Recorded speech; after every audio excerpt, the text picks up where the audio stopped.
Guardi la televisione, il telegiornale. Ti riempiono fino a qua su di paura. Ci sono alluvioni, l'AIDS, ci sono omicidi, pubblicità. Did you give them permission to use your name saying that you had or were going to? Absolutely not. Never did. Did you ask your own doctor about taking the swine flu shot? Yes, and at the time he thought it might be a good idea. But I resisted it because I was leery of having the symptoms that sometimes go with that kind of inoculation. So you didn't? No, I didn't. Have you spoken to your doctor since? Yes. And? He's delighted that I didn't take that shot. You're in charge. Somebody's in charge. This is your advertising strategy that I have a copy of here. Who's it signed by? This one is unsigned. But you'll acknowledge that it was your baby, so to speak. It could have been from the Department of Health, Education, and Welfare. It could be from CDC. I don't know. I'll be happy to take responsibility for it. It's been 3 years now since you fell ill with GBS, right? Right. Has the federal government, in your estimation, played fair with you about your claim? No, I don't think so. It seems to be dragging on and on and on. And really, no end in sight that I can see at this point. With respect to the cases of Guillain-Barré, allegedly... Former Secretary of HEW Joseph Califano, too, was disturbed that there was no end in sight. So a year and a half ago, he promised that Uncle Sam would cut the bureaucratic red tape for victims suffering from GBS and would pay up quickly. We shouldn't hold them to an impossible or too difficult standard of proving that they were hurt. Even if we pay a few people a few $1,000s that might not have deserved it, I think justice requires that we promptly pay those people who do deserve it. Who's making the decision to be so hard-nosed about settling? Well, I assume the Justice Department is. Griffin Bell before he left? Well, the Justice Department agreed to the statement I made. It was cleared word for word with the lawyers in the Justice Department by my HEW lawyers. And that statement said, in effect... That statement said that we should pay Guillain-Barré claims without regard to whether the federal government was negligent if they resulted from the swine flu shot. I think the government knows it's wrong. If it drags out long enough, that people will just give up. Let it go. I am a little more adamant in my thoughts than my wife is, because I told Judy to take the shot. She wasn't going to take it, and she never had shots. And I'm mad with my government because they knew the facts, but they didn't release those facts because if they had released them, the people wouldn't have taken it. And they can come out tomorrow and tell me there's going to be an epidemic, and they can drop off like flies next to me. I will not take another shot that my government tells me to take. Meantime, Judy Roberts and some 4,000 others like her are still waiting for their day in court.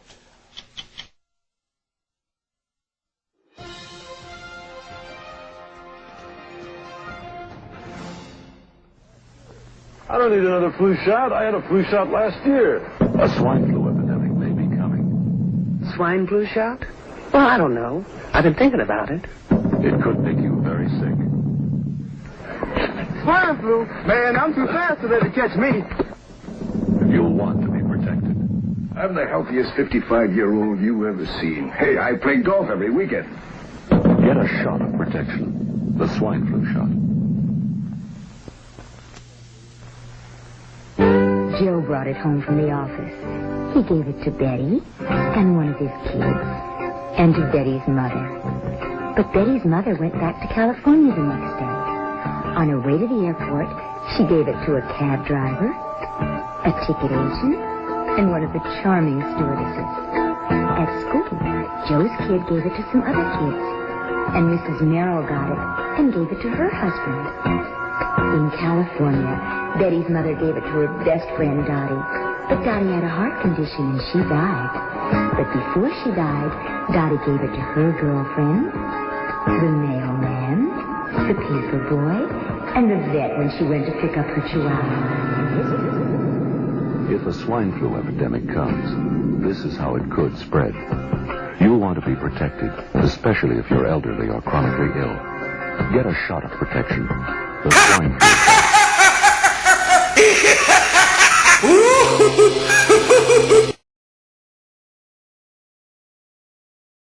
While drug companies are gearing up to release the swine flu vaccine, an online British newspaper relates the shots to a potentially deadly nerve disease. Mail Online reveals the British government sent letters to 600 top neurologists urging them to be alert for Guillain-Barré syndrome after people got the shot. The letter refers to what it calls, quote, the 1976 debacle in the United States when 25 people died from the shot, while only one actually died from the swine flu. 7 News reporter DK Wright is live in the newsroom with this story. DK? That's right, Leanne. One senior neurologist is quoted as saying, "I won't get the shot because of the risk." Guillain-Barré syndrome causes paralysis and, in some patients, death. In 1976, President Gerald Ford gave the go-ahead for a mass vaccination against swine flu, but it was stopped after 10 weeks because the shot took far more lives than the flu. But now American health officials are again advising people to get the shot. Oh, yes, they definitely are. People with pregnant women, young people below the age of 5, or anyone with chronic conditions such as lung disease, heart disease, diabetes, between the ages of 5 and 65. And also people with weakened immune systems and healthcare workers. They say in 1976, 1 out of every 80,000 people who got the shot got Guillain-Barré syndrome. Today they say 1 or 2 out of every 1 million who get the shot could get the syndrome. Officials are still urging people to get the vaccine. For more information, call the Centers for Disease Control at 1-800-CDC-INFO.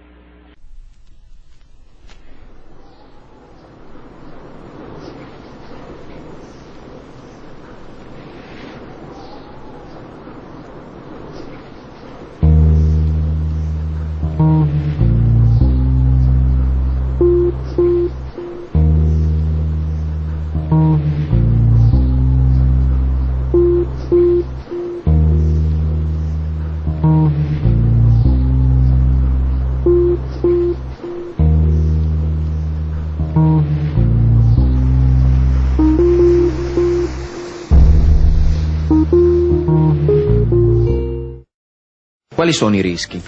I rischi sono questi, sono quelli dovuti all'azione essenzialmente dei metalli presenti negli stessi vaccini. Metalli pesanti. Metalli pesanti, che se somministrati in maniera massiccia, in tempi ravvicinati e senza rispettare dei modi tecnici di somministrazione per consentire proprio all'organismo di poter agire adeguatamente, possono recare dei problemi. Problemi di malattie autoimmunitarie, di malattie croniche e anche degenerative, tipo la sclerosi multipla o patologie tipo malattie croniche del tubo digerente, tipo la rettoidolcerosi, il morbo di Crohn, forme leucemiche, quindi tumorali, e azione dei metalli in questi soggetti predisposti.